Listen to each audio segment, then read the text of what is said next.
Hello. In this video, we will review the Raspberry Pi 5 product. Along with this, we will analyze the differences between the Raspberry Pi 5 and Raspberry Pi 4 in detail. Eben Upton, the CEO of Raspberry Pi, had explicitly mentioned that the Raspberry Pi 5 wouldn't be released until 2024 and that 2023 would be a year of improvement. Probably with the solution of the chip crisis problem in the world, the card was released at an earlier date. For those who are hearing about it for the first time, let's clarify what the Raspberry Pi is. The Raspberry Pi is a credit card-sized single-board computer developed by the Raspberry Pi Foundation in the United Kingdom. The foundation describes itself as a charity with the mission to enable young people to realize their full potential through the power of computers and digital technologies. The Raspberry Pi Foundation was founded not for commercial purposes and remains dedicated to that mission. The foundation aims to develop young people in software across the globe and has many projects related to this. One of them is the Code Club project. This project consists of a global network of free coding clubs aimed at children aged 9 to 13. There are over 13,000 active coding clubs worldwide. From Brazil to Bangladesh, coding club initiatives are being carried out in 160 different countries. Giving fruit names to their brands is a popular choice among technology producers. Starting with Apple, this trend continued with BlackBerry, and the Raspberry brand joined in as well. Pi is pronounced similarly to the mathematical pi and also refers to Python programming language. So, what is a single-board computer? Briefly, SBC is a computer type that integrates all computer elements on a single board. The microprocessor, general-purpose input-output pins, RAM, and all essential components for a computer are integrated onto a single circuit board. There is no internal storage on the Raspberry Pi. However, it has a micro SD card slot for storage. As a storage unit, the micro SD card is inserted into this slot for use. Although the Raspberry Pi 5's case has been reduced in size compared to the Raspberry Pi 4, the physical dimensions of the cards are exactly the same. Let's proceed with unboxing the Raspberry Pi products and perform our review with physical and technical details. We have the Raspberry Pi 4 with 8 GB, as well as the Raspberry Pi 4 with 4 GB and the Raspberry Pi 5 with 4 GB. We will carry out a detailed review of these versions. This is the Raspberry Pi 5 you are seeing. We open the box firmly from the front. This part is glued, and we need to remove the adhesive. A security measure has been taken in this way, so you can clearly tell if a returned or used product has been sent to you after purchase.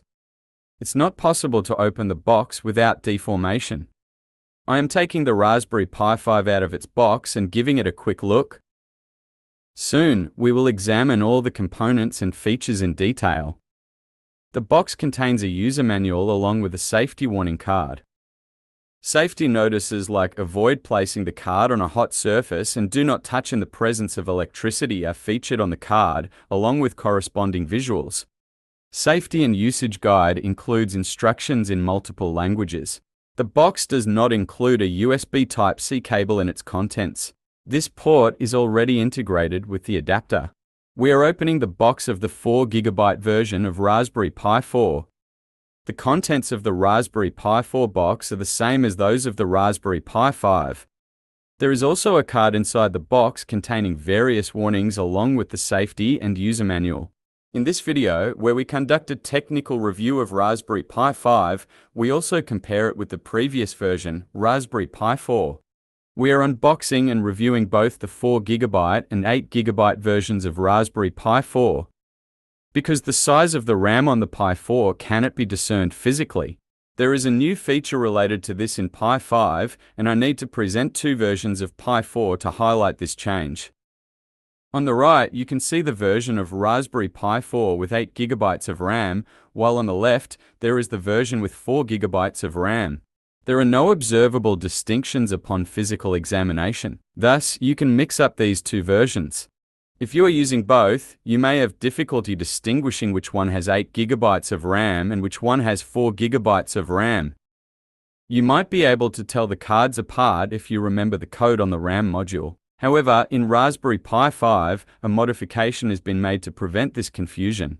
A chart has been created on the card regarding this. And the part related to the RAM size of Raspberry Pi 5 has been indicated by soldering a resistor. So the part with the resistor represents the RAM size of Raspberry Pi 5. As you can see, the Raspberry Pi 5 we are using, as indicated by the soldered 4GB section, has a 4GB RAM capacity. The card indicates that Raspberry Pi 5 will come in variants with 1GB, 2GB, 4GB, and 8GB of memory. However, currently only the 4GB and 8GB versions are available for sale. On the right, you can see the Raspberry Pi 5, and on the left, you can see the Raspberry Pi 4. In Pi 4, the solder protrusions have been completely eliminated in Pi 5, and the board has been designed not to damage the surface it is placed on. As you can see, much more successful soldering has been achieved, resulting in a higher quality board. There are two USB 3.0 ports and two USB 2.0 ports available on both boards. Both boards feature a Gigabit Ethernet port, and the wireless and Bluetooth technology remains the same. There has been a change in the positioning of the Ethernet port and USB ports, with the Ethernet port and USB 2.0 ports being swapped. In Raspberry Pi 4, there is a 3.5mm audio output, but this feature is not included in Raspberry Pi 5. We need to compensate for this absence in Pi 5 by transmitting audio through HDMI or a similar method. Unlike Pi 4, Raspberry Pi 5 incorporates an RTC module, also known as a real-time clock. The RTC can be powered by a battery via the J5 connector located to the right of the USB Type-C power connector on the board. The technical specifications of the battery that needs to be connected here are officially specified. It is recommended to use a rechargeable lithium manganese coin cell battery with a 2-pin JSD-SH plug and an adhesive mounting pad. Using a non-rechargeable lithium cell for the RTC is not recommended. The RTC backup current consumption is higher than most dedicated RTC modules and will result in a short service life. For this reason, it is not advised to use a lithium-ion cell for the RTC. Raspberry Pi 4 and Pi 5 both have a quad-core 64-bit processor. It has been stated on the official website that Raspberry Pi 5 is more than twice as fast as Raspberry Pi 4. Raspberry Pi 5 has received an upgrade in its processor version, along with an advancement in RAM technology. The speed of the SD card interface has also been significantly improved. Furthermore, with the upgrades in other hardware features, Raspberry Pi 5 shows considerably better performance than Raspberry Pi 4. Raspberry Pi 5 has a 64-bit quad-core Cortex-i76 processor, while Raspberry Pi 4 has a 64-bit quad-core Cortex-i72 processor. While Raspberry Pi 4 uses LPDDR4 RAM, Raspberry Pi 5 uses LPDDR4X RAM.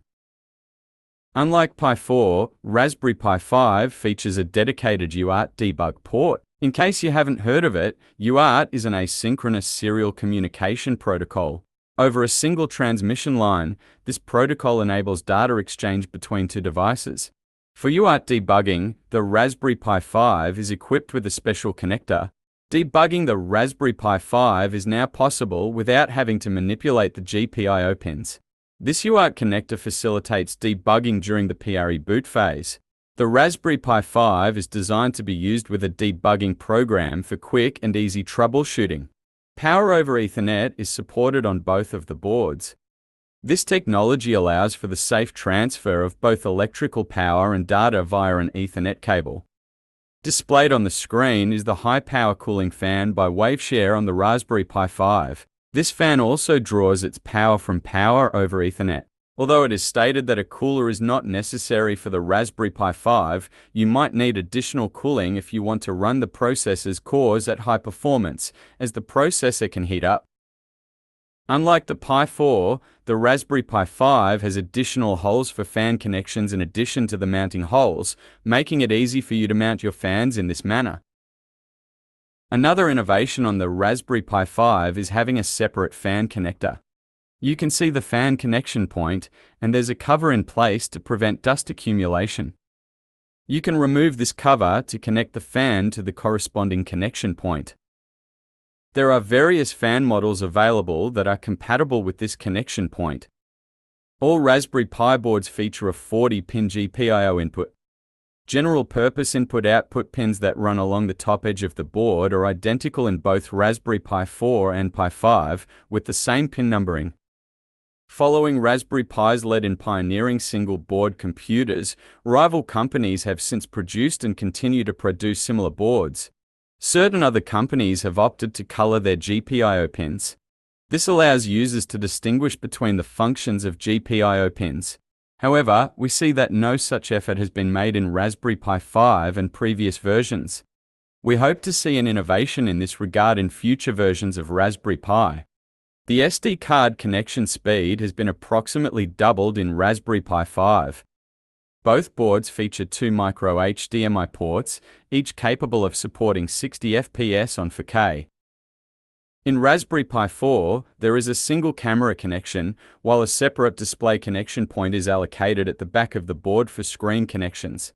Consequently, Raspberry Pi 4 features separate ports for both the camera and the display.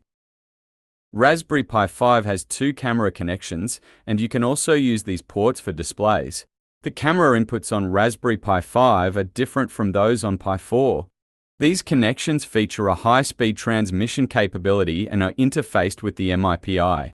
This interface supports connections for CSI and DSI cameras. Cameras from Raspberry Pi 4 and earlier can be used with Raspberry Pi 5, but different connection options need to be utilized, requiring the use of converter adapters. Unlike Pi 4, Raspberry Pi 5 features a PCI Express 2.0 connection. With this high-speed port, we can attach our high-performance hardware to it. You can connect your M.2 drives to the PCI Express 2.0 port on Raspberry Pi 5 and boot your operating system from there. You can even connect your graphics card to this PCI Express slot. The Raspberry Pi logo chip, named a P1, is an input-output chip. This chip controls all the hardware except for the HDMI, RAM, and camera inputs. However, when it comes to internet control, it hands over this task to the chip located right next to it. We can think of these tasks as similar to the roles of the North Bridge and South Bridge in earlier generation computer motherboards. The DA9091 power management chip, located beside the USB Type-C port, is a chip developed and refined in partnership with Renesas for Raspberry Pi 5. The power button is also managed by this chip through the PTC connection. Furthermore, this chip manages all the power supplies on Raspberry Pi 5. I'm going to present detailed information about Raspberry Pi 5 in this section of the video. Perhaps many of you have encountered color or black and white CRT TVs and played games like Super Mario on these TVs. Raspberry Pi 5 board features two pins named J7 and VID, situated between the HDMI and camera display port connections. These pins enable the transfer of composite video from Raspberry Pi 5 to our older televisions. There are no standard S-video, composite, or SCART connectors on Raspberry Pi 5, but you can create composite video output by soldering to the mentioned connection points. Raspberry Pi 4 does not have a separate connection line defined for this purpose, as it can be directly connected to older TVs.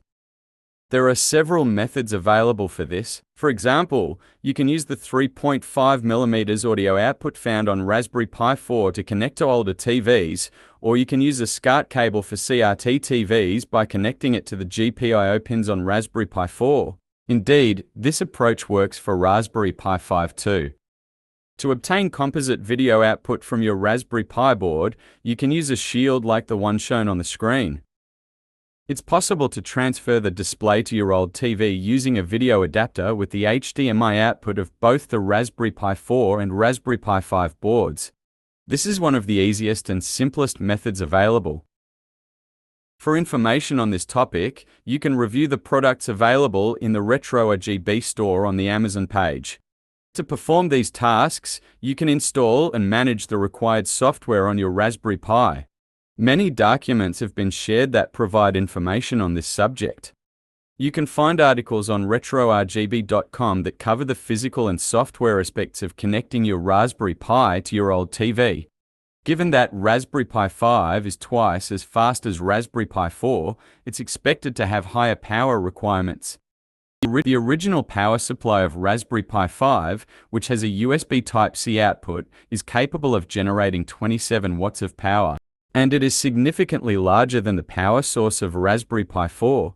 The power adapter of Raspberry Pi 4 has an output of 5.1 volts and a current level of 3 amps, capable of producing a maximum of 15 watts of power. Although you can power Raspberry Pi 5 with the Raspberry Pi 4 adapter, upon booting the operating system, you may encounter a warning due to the insufficient current to operate all hardware components at high performance. There is no power button on Raspberry Pi 4. Therefore, to shut it down and restart it, you must remove and reinsert the adapter or the Type-C cable. There are two integrated LEDs on the Raspberry Pi 4 that indicate the operating status of the board. The red LED is directly connected to Raspberry Pi's power source. Thus, it indicates whether the board is receiving power. The green LED offers certain information during the board's initialization, and these LEDs can be managed through coding. The addition of a power button is one of the new features in Raspberry Pi 5. Upon initially plugging in Raspberry Pi 5 to the power source, it will turn on automatically without the need to press the button. Consequently, there's no need to press the power button in situations like power cuts, and it boots up automatically just like other Raspberry Pis. To force Raspberry Pi 5 to shut down, you need to press and hold the power button for a specific duration. A single press of the power button is all it takes to restart Raspberry Pi 5. There is a single integrated LED on Raspberry Pi 5. While the system is off, this LED is red, and when the system is active, it lights up in green. Apart from this, on the board next to the Type-C port, there is a dedicated connection where we can add our own power button. By adding a switch to this part, we can control the Raspberry Pi with our own power button. In this video, we thoroughly reviewed the technical features of the Raspberry Pi 5. We also took a look at the differences between the Raspberry Pi 5 and its predecessor, the Raspberry Pi 4. If you are not subscribed to our channel, don't forget to subscribe and activate notifications. See you in the new tutorials on programming and robotics coding on the Ruby Robot Education platform.